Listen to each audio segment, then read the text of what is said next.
வணக்கம். இன்னைக்கு நம்ம பார்க்க போற விஷயம் ரொம்பவே சுவாரஸ்யமானது. நாம ஒவ்வொரு நாளும் பயன்படுத்துற ஒரு தொழில்நுட்பம், ஒரு தனிப்பட்ட கம்ப்யூட்டர் எப்படி நம்ம எல்லாரையும் இணைக்கிற ஒரு உலகளாவிய சக்தியா மாறுச்சு. வாங்க இத பத்தி விரிவாக பார்க்கலாம்.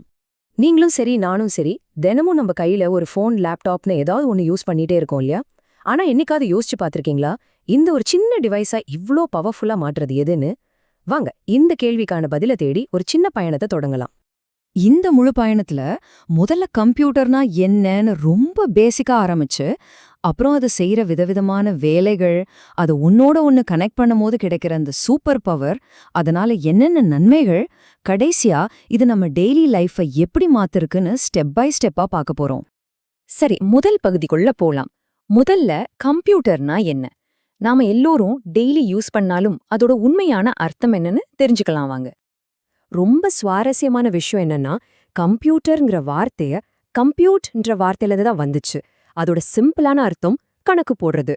அந்த காலத்துல கணக்கு போடுற எந்த ஒரு நபரையா இருந்தாலும் சரி, கருவியா இருந்தாலும் சரி, அத கம்ப்யூட்டர்னு தான் கூப்பிட்டாங்க. ஒரு கம்ப்யூட்டரை இவ்ளோ சக்தி வாய்ந்ததா மாத்துறதே அதோட சில முக்கியமான குணங்கள் தான். அது ரொம்ப வேகமா வேலை செய்யும், தப்பே இல்லாம துல்லியமா இருக்கும், கொஞ்சம் கூட டயர்ட் ஆகாம பல வேலைகளை ஒரே நேரத்துல செய்யும். அது மட்டும் இல்லாம நினைச்சு பார்க்க முடியாத அளவுக்கு டேட்டாவை சேமிச்சு வைக்க முடியும். இந்த நம்பகத்தன்மை தான் எல்லா துறையிலையும் அதை ஒரு ஹீரோவா மாத்துது. இப்போ இந்த ஒரே ஒரு மிஷன் நம்ம சமுதாயத்தோட ஒவ்வொரு துறையிலையும் எப்படி ஒரு பெரிய மாற்றத்தை கொண்டு வந்திருக்குன்னு பார்க்கலாம் வாங்க. அறிவியலை எடுத்துக்கிட்டீங்கன்னா, உலகத்துல எங்கேயோ நடக்கிற ஒரு ஆராய்ச்சியோட டேட்டாவை இன்னொரு மூலையில இருக்கிற விஞ்ஞானிகள் உடனே அனலைஸ் பண்றாங்க. இப்படி எல்லாரையும் ஒன்னா சேர்த்து அறிவை பகிர்ந்துக்க கம்ப்யூட்டர் ரொம்பவே உதவுது. அடுத்து மருத்துவம். இங்க நோயாளிகளோட எல்லா ரெக்கார்டையும் ரொம்ப பாதுகாப்பா வச்சுக்க முடியுது. ஆபரேஷன் தியேட்டர்ல ஹார்ட் பீட் மாதிரியான விஷயங்களை கண்காணிக்க முடியுது. ஏன் நம்ம வீட்ல இருந்தே டாக்டர் கிட்ட வீடியோ கால்ல பேச முடியுதுன்னா அதுக்கு காரணம் கம்ப்யூட்டர் தான். நம்ம பாதுகாப்பு துறையில பெரிய பெரிய ஏவுகணைகள்ல இருந்து சின்ன ட்ரோன்கள் வரைக்கும் எல்லாத்தையும் கண்ட்ரோல் பண்றதுக்கு கம்ப்யூட்டர்ஸ் தேவைப்படுது.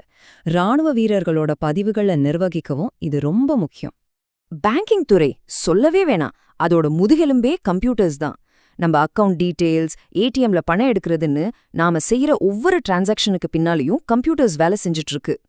கடைசியா கல்வி. ஆன்லைன் கிளாஸ் மூலமா ஒரு புது உலகத்தையே மாணவர்களுக்கு திறந்து வச்சிருக்கு.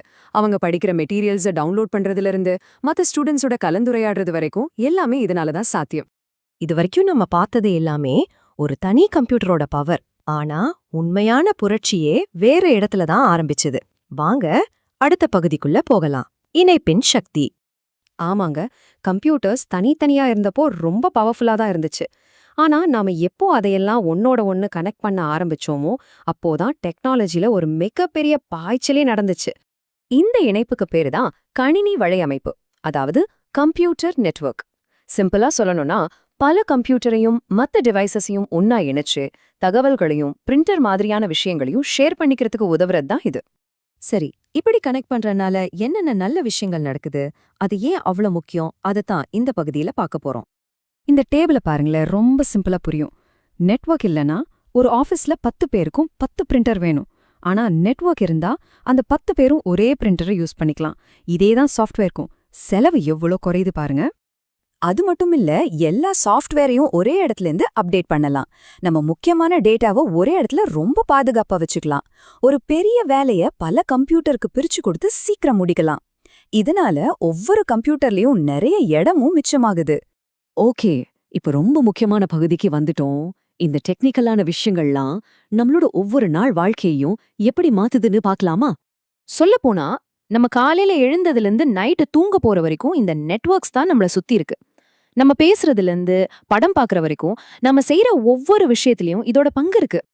இதனால தான் நம்மளால இமெயில் அனுப்ப முடியுது, சோஷியல் மீடியா யூஸ் பண்ண முடியுது, வீடியோ கால் பேச முடியுது, ஆன்லைன்ல கேம் விளையாடுறது, படம் பார்க்கறது, பாட்டு கேட்கறது, ஏன் நம்ம வீட்ல இருக்கிற எல்லா டிவைஸையும் ஒரே வைஃபைல கனெக்ட் பண்றதுல இருந்து எங்க இருந்தாலும் வேலை செய்ய முடியறது வரைக்கும் எல்லாமே இந்த நெட்வொர்க்கோட சக்தி தான்.